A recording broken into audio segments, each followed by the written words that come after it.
El constitucionalismo trajo pues todo esto, trajo ayuntamientos, trajo diputaciones provinciales, elecciones, ciudadanos, libertad de prensa, discusión pública, construcción de espacios públicos, sí, pero también tuvo inconvenientes.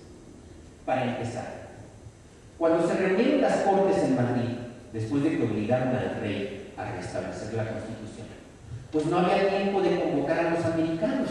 Acuérdense ustedes que el viaje dura alrededor de 3 meses, entonces imagínate, mandas la orden que haya elecciones en América, de aquí haya elecciones y luego van los diputados de regreso a España o van los diputados a España, por lo menos pasan unos 7 meses. Y estoy hablando de la de España. Entonces los diputados en España lo que hacen es nombrar suplentes. Y por ahí se escogen a los pocos diputados que todavía habían quedado presos desde 1814, como Miguel Ramos Arizpe, por ejemplo. Señores, ustedes intégrense a las Cortes en lo que llegan los diputados de América. Pero necesitamos empezar a trabajar.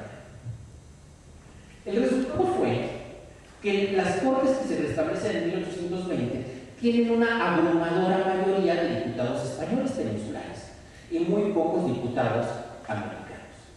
Cuando se reúnen las Cortes a comienzos de 1820 en Madrid, resulta que alrededor del 90% de los diputados son peninsulares y apenas un 10% son americanos. Ustedes me podrían decir, bueno, ¿y eso qué importa? Bueno, piensen ustedes que España tiene en ese momento un poquito más de 10 millones de habitantes y América tiene poco más de 15 millones. Es decir, que evidentemente tendría que haber más diputados americanos que peninsulares. Hay una desproporción representativa evidente. Pero no solo eso, porque eso puede excusarse. Eso puede excusarse. Oye, mira, son las prisas, pero que ha llegado a los diputados americanos.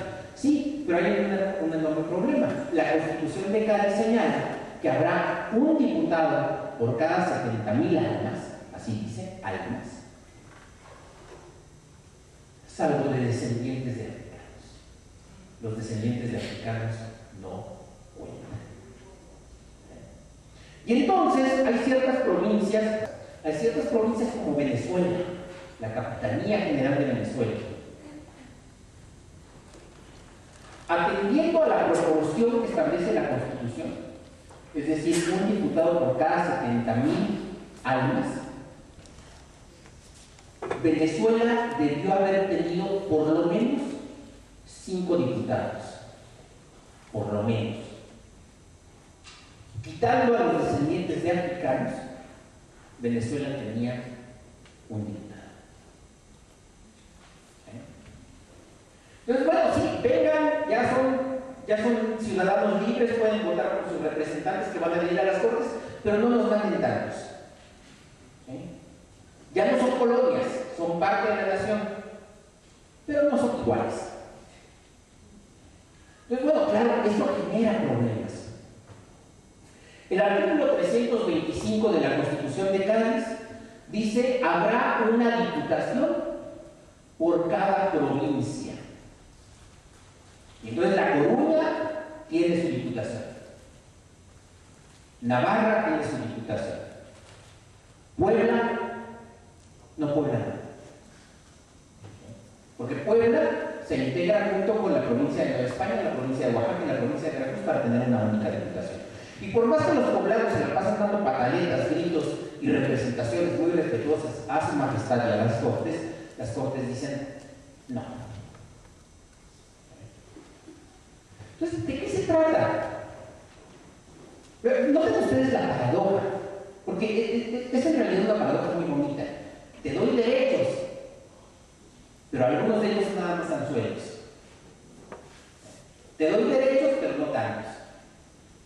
O sea, yo a veces he pensado que si no hubieran otorgado nada de esto a las colonias americanas, ningún derecho, a lo mejor no pasa nada. Pues sí, te asumes como una colonia y dices, bueno, ni modo, no puedo mandar diputados. Pero que te digan, puedes mandar diputados, y que a la mera hora te digan sí, pero no igual que nosotros. Entonces, allí es como que sí genera una mayor molestia. Me adelanto un poco. Puebla es una de las primeras provincias que se adhiere al plan de Iguala, porque lo primero que le concede Iturbide a Puebla es su propia diputación provincial. Entonces, vean cómo se van tejiendo estas demandas.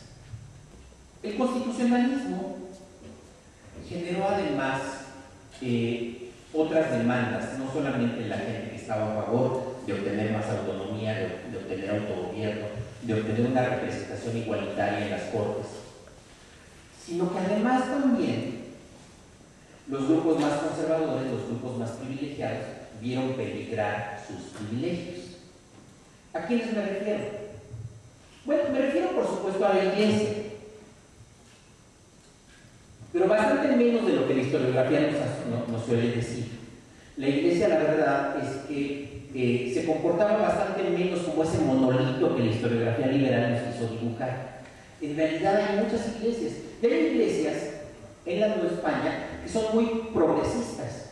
Ustedes pueden decir, oye, ¿cómo que muy progresistas? Pues sí, son muy progresistas, sobre todo si entendemos una cosa. La mayor parte de la gente que forma parte de la institución eclesiástica, por lo menos de la institución eclesiástica diocesana, es gente de las propias regiones. ¿Quiénes integran el clero de Guadalajara?